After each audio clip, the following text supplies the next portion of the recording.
So just my 5 cents on the labor market going into the future. Like I'm talking the far, far future. It was probably about yesterday now that there was an opinion piece by Paul Krugman in the New York Times. He's an economist. And he was discussing how in the future jobs that are today considered high-skilled jobs, so the jobs that are considered safe from technological process, from automation, will in fact be endangered in the future. So these are the jobs that white-collar workers have, and they would probably not even consider themselves workers. They would want a different title like white-collar urban professionals, something like that. But in my mind, they're just workers. I mean, they work for a wage. They're doing a task, a specific task, to produce something. To me, they're just workers, much like factory workers. But obviously, they need more training to do that specific task. Now, I mean, a lot of people are trying to argue that unemployment will not be a problem because high-tech jobs will just replace low-tech jobs. So, you know, in the future there won't be any more factory workers, but we'll all just be doing, I don't know, IT or law or medicine. And we'll all, I guess, be super rich because everyone can be rich at the same time and everything can be wonderful. But in this article, Paul Krugman is just mentioning how actually lawyers can be replaced by very complex software. And I am working. I'm currently at a university. I'm doing my doctorate in computer science. I'm not doing it in artificial intelligence or one of the related fields, but I know enough about the related fields to know that artificial intelligence and knowledge-based systems are really making a lot of progress. So they're becoming a lot more refined, they're becoming a lot more capable. What this means is that a lot of jobs that today are just too abstract and too skilled to replace will become replaceable. The question is when. Is it going to be in 10 years, 20, 50, maybe even more? But the fact is they will become replaceable. So who exactly is safe? I mean, are doctors safe? Well, no, especially not surgeons. I mean, surgeons, they do essentially a mechanical task. They will be replaced in short order. Maybe there will be a human to supervise every, I don't know, 10, 20 operations in case the robot messes up, but the robot's going to mess up less than a human surgeon. What about other sectors? The IT industry, accounting, law, public service. Most of those jobs in those fields are replaceable by computer minds together with highly skilled robots. Actually, in most of those cases, just the computer will do just fine. Of course, this won't happen at every level all at once. There are different levels of jobs, there are different levels of skill required. And of course, the lowest rungs will go first. But as the technology progresses, this will work its way up, and more jobs will become obsolete. And of course, the last jobs to go will be those of the people in charge. Actually, they won't go because those people will want to keep themselves employed. So the big decision-making jobs, yeah, they're not going to go anytime soon. But everyone else should pay heed. I mean, to me it seems like there's been a sport of making fun of people that are working dead-end jobs, unskilled workers. Oh, they didn't get enough training. Why didn't they educate themselves? Why were they so lazy?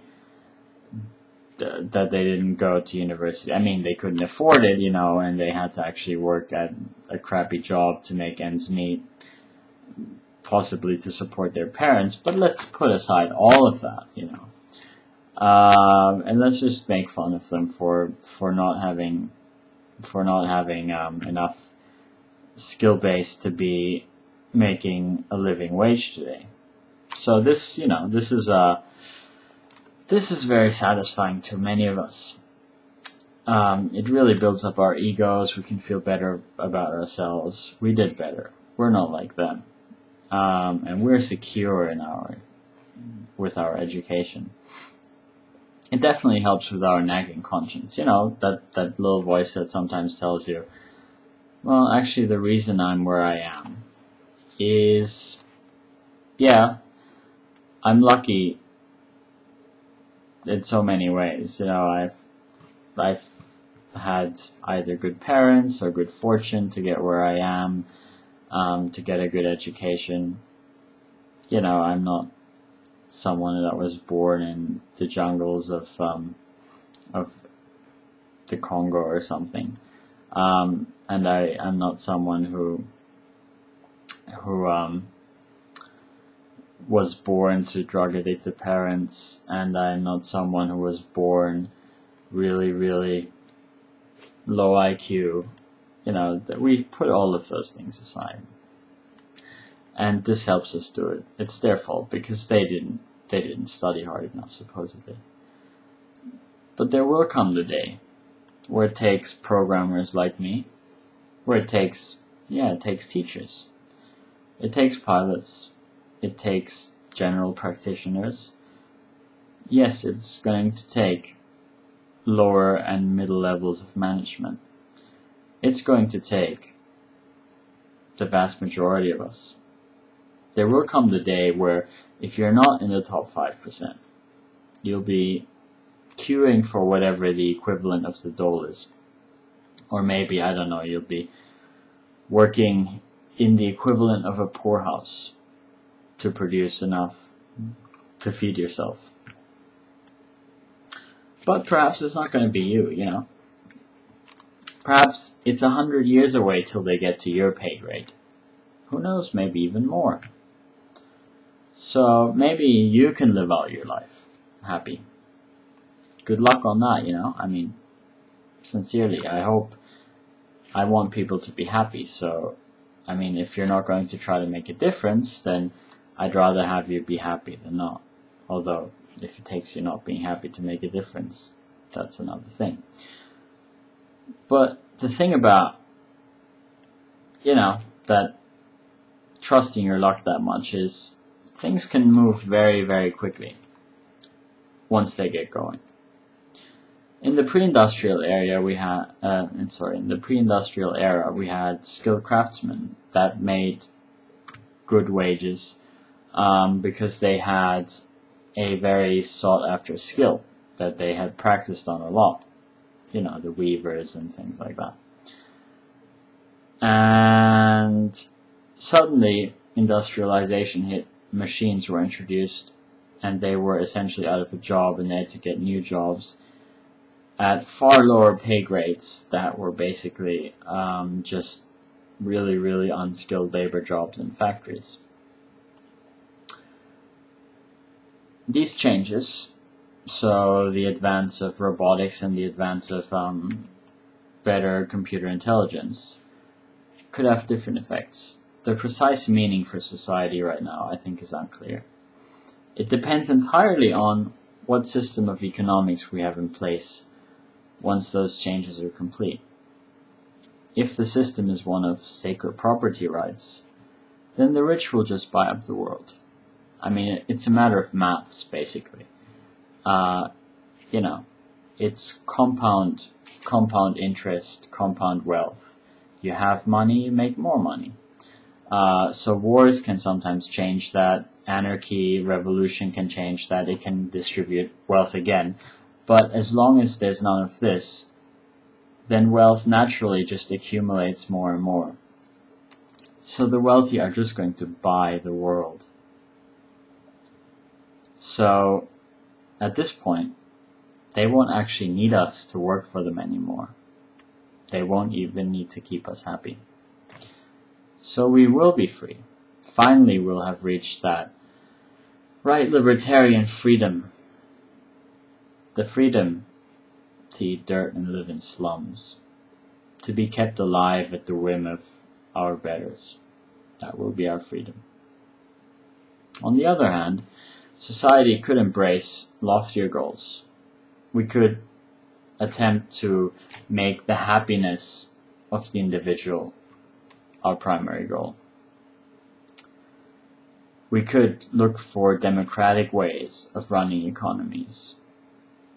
We could look at ways of truly sharing the bounty that technology is bringing us. And I'm not saying entrepreneurship, I'm saying technology.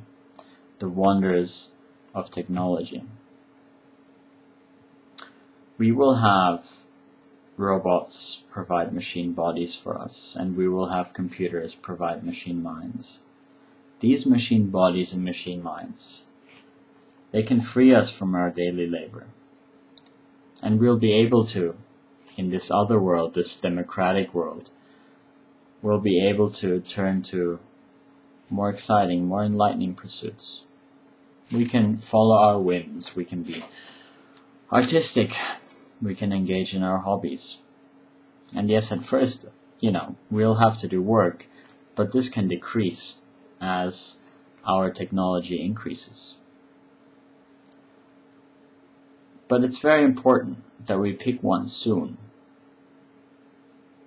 while we're not obsolete yet, while we still have the power to have a say. Because after,